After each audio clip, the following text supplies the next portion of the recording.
우리가 전생이 있고 현생이 있고 다음 생이 있어요. 과거, 현재, 미래가 있듯이 전생, 현생, 다음 생이 있어요. 제가 한 생에 진표율사였어요. 사람들은 진표율사였던 그런 증거를 대세요 하면은 이런 증거를 댈 수 있어요. 그분처럼 살고 있다는 거. 율사라는 거는 계율을 잘 지키는 수행자를 율사라고 해요. 그리고 그분이 점찰법회를 했어요. 점치는 거예요, 실은. 어떤 점이냐? 무당처럼 미래를 점치거나 이런 게 아니에요. 점치는 법회인데 점쳐서 전생을 찾아내는 거예요. 전생에 어떤 업을 지었는지 뽑게 하는 거예요. 이 괴를 뽑는 거예요. 딱 뽑으면은 아, 전생에 이 사람은 사냥했구나. 아니면 어떤 살생을 했구나가 나오는 거래요. 그럼 그거에 맞게 참회 기도를 시키는 거예요. 이게 점찰법회예요. 저는 점치는 게 아니고 인과를 알려주잖아요. 인과를 제대로 알려줘서 거기에 맞게 참회 기도를 시키는 거잖아요. 거의 비슷한 일을 하고 있어요. 또 증거가 있어요. 제가 여기에 이사 와서 1년도 안 됐을 때 진표율사가 수행했던 부사의 방을 간 적이 있어요. 제가 아는 거산이 그 근처에 살거든요. 그래서 그 길을 알아요.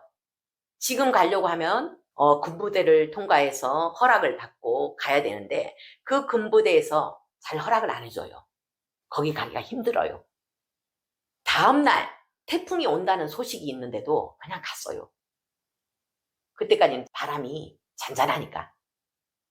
오후에 도착해서 그 부사의 방에 내려갔는데 내려가기가 굉장히 힘들거든요. 밧줄을 타고 내려가야 되는데요. 그리고 올라올 때도 밧줄을 타고 올라와야 돼요. 부사의 방은 어떻게 생겼냐? 이렇게 병품처럼 둘러진 바위에 사람 한 사람 딱 들어가서 앉을 만한 그런 곳을 부사의 방이에요. 방. 불가사의한 방이라고 해요. 부사의 방이에요. 거기에서 선정이 들었어요. 저녁에. 그 같이 왔던 거사님은 저쪽에서 춥다고 덜덜 떨고 저는 요 멀리 떨어져서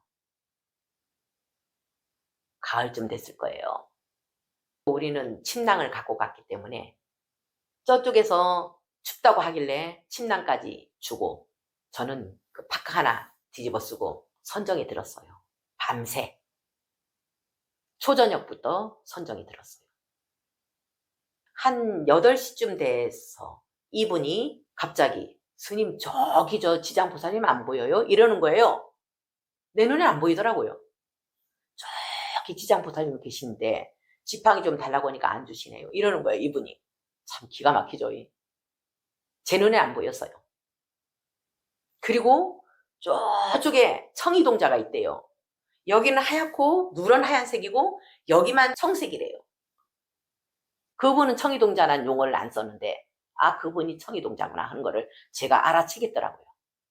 여기가 청색이고 여기는 누런 하얀색이래요. 하도 바래가지고. 그리고 나이는 한 7, 8살 정도 돼 보인대요. 그런 동자가 저쪽에 있고 저쪽에는 지장보살님이 보인대요. 그러고 나서 조금 있으니까 잠들어 버리더라고요. 그래서 편하게 혼자 선정이 들었죠. 선정이 들었는데 새벽 한 3시 정도 되니까 선정에서 이렇게 살포시 눈을 뜨는데 저 앞에 장금이처럼 생긴 분이 권속도를 거느리고 있는 거예요. 저 하늘에. 누구지? 나를 쳐다보는 거예요. 아, 저분처럼 일을 하라 하나? 내가 장금이 되라 하나? 여의사가 되라고 하나? 이런 생각하고 말았어요. 그리고 나서 아, 됐다. 이제는 내려가자 해서 그 사람 깨우고 그 험한 길을 내려왔어요. 딱 내려오니까 그때부터 비바람이 몰아치는 거예요. 트럭에 앉으니까. 그때부터 비바람이 엄청나게 몰아치는 거예요. 그리고 나서 새만금 간척지를 달리고 있었어요. 장수에 제 차가 세워져 있었거든요. 거기까지 데려다 주고 이 사람은 그 근처니까 가려고 달리고 있는데 갑자기 전화가 온 거예요. 새벽에 한 6시 정도에 저희 오빠한테서 새벽에 그분을 친견할 때 있죠. 장금이처럼 생긴 분. 그 시간쯤인 것 같아요. 그 시간에 아버지가 나타났대요. 돌아가신 아버지가 나타나서 고향 간다고 하더래요. 고향 간다고. 그 얘기 듣자마자 저는 엄청 울었어요. 무슨 뜻인지 알잖아요. 고향 간다고. 극락세계 간다고. 그때까지만 해도 아버님은 천상세계에 계셨거든요. 제가 그 천신들에게 돌아가시고 나서 안내했기 때문에. 고향 간다고 나타난 게 바로 그 시간대예요. 아버지인데 키는 엄청 커 있고 수염도 이따만하게 길러 있고 얼굴은 더 젊어졌고 이 모습으로 고향 간다고 소식을 전하러 왔다고 하더래요. 이 기쁜 소식을 전하고 싶어서 큰아들 꿈에 나타난 거예요. 그 얘기 듣자마자 너무 울었죠. 그리고 나서 그분이 누군지를 모르겠더라고요. 누구지 대체? 이틀이 지났어요. 조계사에서 어떤 분을 만나기로 했었어요. 아는 분을. 그때 도착한 시간이 한 1시간 정도 일찍 도착해서 조계사 경내를 돌아다니고 있었어요. 그때 저녁 예불을 하시더라고요. 신묘장고 내라나니 나무라다 나다라 막 이렇게 들리더라고요. 할 일 없으니까 뒤쪽을 이렇게 갔는데 거기에 불화 전시회를 하고 있더라고요. 불화 전시회. 요만한 액자가 있는데 거기에 그려져 있는 분이 부사의 방에서 봤던 그분인 거예요. 너무 놀래가지고 그 자리에서 얼음땡 했어요. 얼음땡. 너무 놀래가지고 대체 이게 누구지? 이래갖고 딱 밑으로 보니까 미륵불. 미륵불이에요. 미륵부처님이었어요. 당신의 일을 하라요. 내가 알고 있는 미륵부처님의 모습이 아니거든요. 그 그림을 그린 분은 스님인데 화가예요.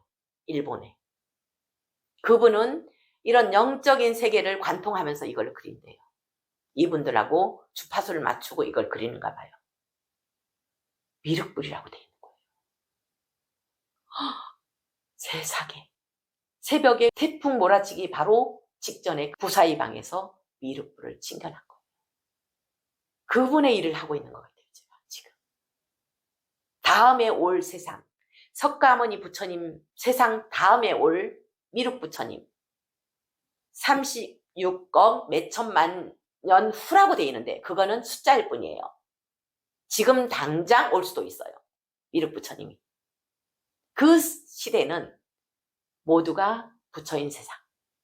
모두가 평등한 세상. 높고 낮음도 없고 귀하고 천함도 없고 저 벌레들까지도 귀한 세상. 이게 바로 미륵 세상이에요.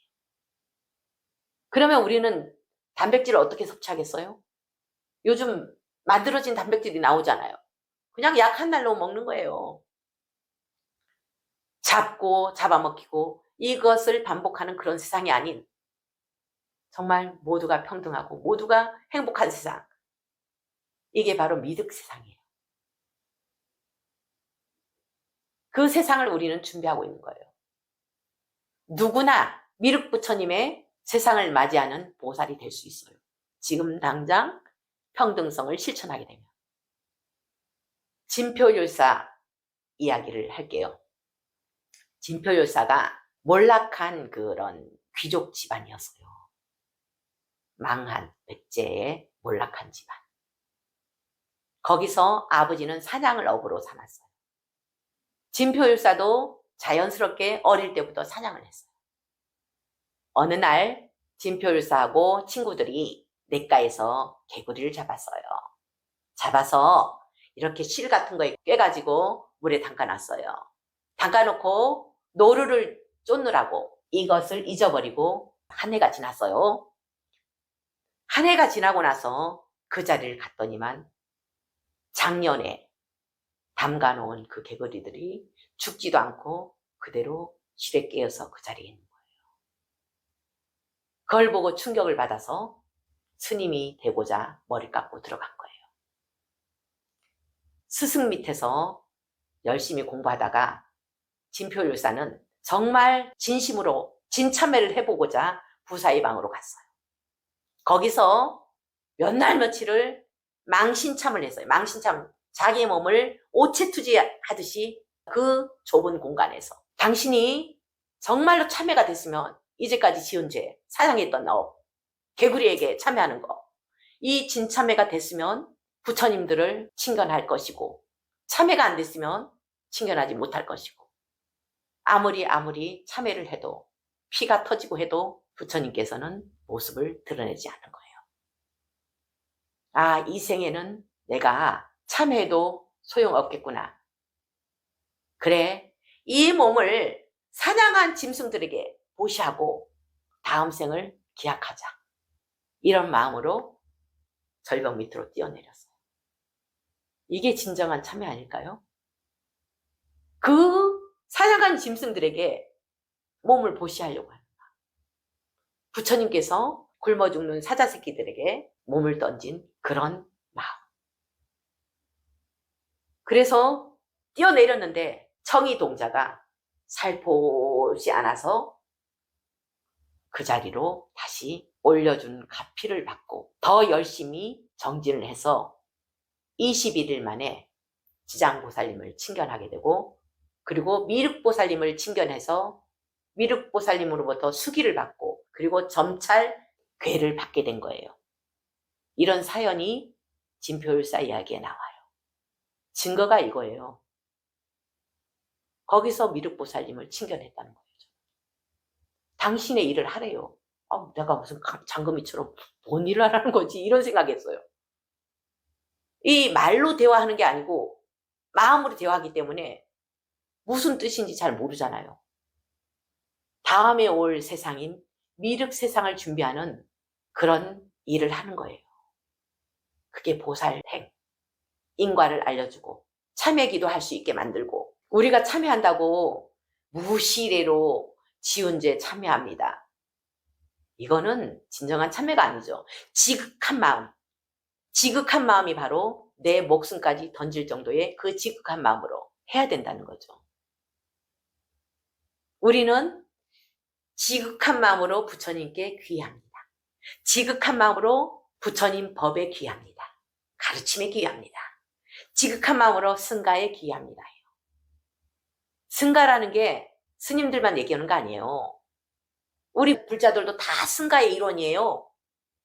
이때 지극한 마음이 바로 내 목숨까지 던질 그런 수자산까지 깨진 그 상태를 얘기하는 거예요. 그게 지극한 마음의 진참회가 되는 거예요.